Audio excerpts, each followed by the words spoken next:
Nah, ini mungkin salah satu contoh dari asesmen kompetensi.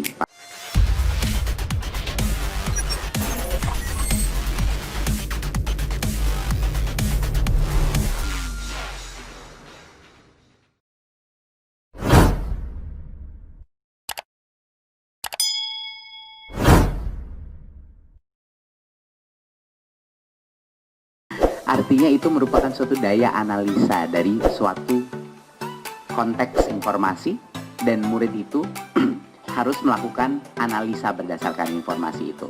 Makanya topiknya cuma dua. Satu adalah literasi, yaitu kemampuan bukan membaca, kemampuan memahami konsep bacaan. Dan yang kedua adalah numerasi, yaitu bukan kemampuan menghitung, tapi kemampuan mengaplikasikan konsep hitung berhitung di dalam suatu konteks yang abstrak atau yang nyata.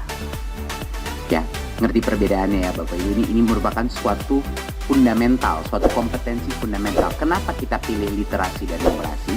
Karena ini dua area fundamental, foundational, di mana semua mata pelajaran itu hanya bisa mencapai pembelajaran yang real kalau dia bisa memahami logikanya literasi dan numerasi.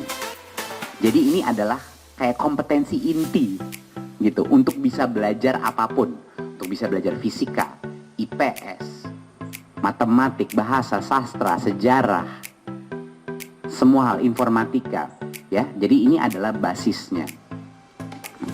Nah, ini mungkin salah satu contoh dari asesmen kompetensi. Pak Huda tadi tanya contohnya asesmen kompetensi itu seperti apa. Di sebelah kiri ini ada satu contoh, ada paragraf yang menjelaskan mengenai berbagai macam alasan kenapa climate change itu terjadi. Lalu ada diagram, ada suatu chart yang menjelaskannya. Lalu ada pertanyaan, ini masih pilihan ganda, tapi berbeda sifatnya. Untuk bisa menjawab pilihan ganda tersebut, anak itu harus bisa memahami paragraf tersebut, memahami argumen yang dipresentasikan dalam paragraf tersebut, dan juga membaca diagram itu untuk mengerti apa yang dimaksudkan dari visual display dari diagram itu. Baru dia menanyakan pertanyaan.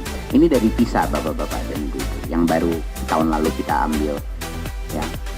Dan pilihan ganda. Contoh yang matematik.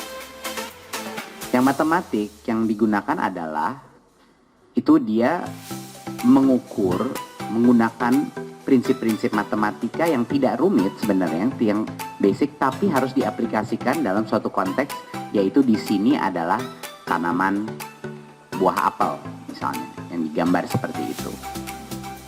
Ya.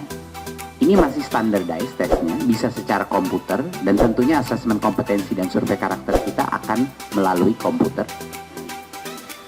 Tapi ini sekedar untuk menjelaskan bahwa ini bukan buatan-buatan kita sendiri. Ini sudah berdasarkan 20 tahun analisa berbagai macam asesmen di dunia, di mana kita dibantu oleh PISA, dibantu oleh World Bank untuk menciptakan suatu asesmen kompetensi yang berkelas dunia. Tapi tentunya harus kita adaptasi menggunakan kearifan lokal. Konteksnya harus kita adaptasikan kepada lokal kita. Ya, next.